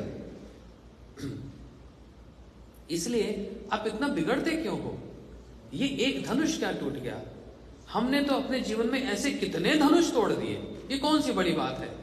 तो तुम इसको साधारण धनुष समझते हो? बोलते हाँ आप यही कहोगे ये शिव धनुष है ना? मेरे को पता है। ए कौन है तू बालक? तू मेरे क्रोध से परिचित नहीं है। बोलते वो तो सामने दिख ही रहा है आपका क्रोध क्या है। जब इस प्रकार से बात कर रहे हैं, क्रोध और बढ़ता जा रहा है, और फरसा लेकर जो आगे आए मारने के लिए, विश्वामित्र जी ने कह दिया परशुराम जी ये मेरा शिष्य लक्ष्मण है और ये मेरा शिष्य राम है। मेरे आदेश से ही सीता का यह स्वयंवर, सीता जी का यह स्वयंवर हो रहा था, और मेरे आदेश से ही राम ने इस शिव धनुष को उठाया और तोड़ दिया। जनक महाराज ये शिव धनुष पूजा के लिए था, ये तुम्हारी पुत्री के स्वयंवर के लिए था। मैं क्षत्रियों को हीन कर दूंगा। सब बिगड़ रहे हैं। अब जब लक्ष्मण जी कुछ कहने लगे तो राम जी ने रोक लिया। राम जी ने कहा अब मैं आता हूं सामने। तब राम जी आए, हाथ जोड़कर परशुराम जी को प्रणाम कर रहे। बोलते ऋषिवर मैं आपका अपराधी हूं, मैंने ये शिव धनुष तोड़ा। आप यही जानना चाहते थे किसने तोड़ा? मैंने ही शिव धनुष तोड़ा है, आपको जो भी दंड देना है आप मुझको दीजिए। ये मेरा कनिष्ठ भाई, छोटा भाई, ये बालकपन में जो भी कुछ कह गया आप उसको क्षमा कीजिएगा। देखिए, आपका नाम है परशुराम और मेरा एक छोटा सा नाम है राम। आपका बड़ा नाम और मेरा छोटा सा नाम। हम क्षत्रिय हैं, आप ब्राह्मण हैं, और क्षत्रिय तो ब्राह्मणों की चरण धूल लेने के लिए सब समय ललायत रहते हैं। मैं आपकी चरण धूल लेने के लिए मैं भी वंदना करता हूँ, आपके चरणों की प्रार्थना करता हूँ। आपको जो दंड देना है आप मुझको दीजिए। परशुराम जी का सारा क्रोध शांत हो गया। बोलते ये कौन है? एक तो ऐसा जो भड़कीला भड़कता है, और एक भाई ऐसा जो नम्र भाषा बोलकर हृदय को जीत लेता है। ये तुम दोनों की कोई साठ गांठ है क्या? गुरुदेव बतलाते हैं यहां पर सिद्धांत क्या हुआ। अभी तक तो भड़क रहे थे और अभी भी भड़क सकते थे, लेकिन राम जी ने उसी समय शक्तवेश अवतार से उसकी शक्ति को ही ले लिया। कहां पर स्वयं षड ऐश्वर्यपूर्ण भगवान और कहां उनका एक शक्तवेश अवतार। उन शक्ति को जैसे ही उन्होंने ले लिया राम जी ने, अब परशुराम जी सोचने लगे मैं कौन हूं भाई? इस साक्षात ईश्वर मेरे सामने खड़े हैं, मैं क्या कौन हूं? तो उसी समय सारा जो क्रोध वहां पर शांत हुआ और परशुराम जी ने कहा ये धनुष है, आप इस पर बाण चढ़ाइए। तो राम जी ने बाण लेकर बोले आप पर चलाऊं? बोलते नहीं नहीं नहीं, मेरे पर नहीं। तब राम जी ने उस बाण को जो छोड़ दिया। परशुराम जी ने राम जी को प्रणाम किया। राम जी ने भी फिर परशुराम जी को प्रणाम किया। और जो परशुराम जी का जो क्रोध, अब जब सब राजाओं ने देखा भैया अगर हमने तोड़ा होता शिव धनुष तो राम जी ने तो स्थिति को संभाल लिया, परशुराम जी तो हमारे गला काट देते। हमको ना विवाह करना सीता से, हमको विवाह नहीं करना। ये अगर हमने किसने तोड़ दिया होता तो परशुराम जी तो गला काट देते। तो इसलिए वहीं पर सबने राम जी का महिमा का दर्शन किया। कथा को यहीं पर रखते हैं, समय हो गया और अभी आगे और सुंदर कथा है। अभी तो दशरथ महाराज जी आएंगे, जनक महाराज से वार्तालाप होगी, फिर लक्ष्मण जी का उर्मिला के साथ मिलन भी होगा और भी बहुत कुछ होगा। बाकी कथा को हम कल सुनते हैं, आज यहीं पर रखते हैं। बोलो सियावर रामचंद्र की जय, श्री रामायण जी की जय। हाँ, कल तो सैटरडे संध्या के समय में इसी समय प्रोग्राम होगा और संडे को सुबह टाइम सुबह 11:30 से 1 बजे तक होगा। और उसी दिन हम रामायण को, श्री राम जी को, रामलीला को विश्राम दे देंगे। लेकिन पूरी तो नहीं हो पाई, अभी तो एक कांड ही पूरा नहीं हो, बालकांड पे चल रहे हैं, अभी तो कुछ भी नहीं है। 24,000 चौपाइयाँ हैं, 365 दिन भी कहेंगे तब पे नहीं होगा, है ना। एक बार विष्णु प्रभु यहाँ बैठेंगे 1 साल पूरा और रोज शाम को चौपाल लगेगी और रामलीला सुनाएंगे। बोलो सियावर रामचंद्र की जय, श्री राधा गोविंद की जय।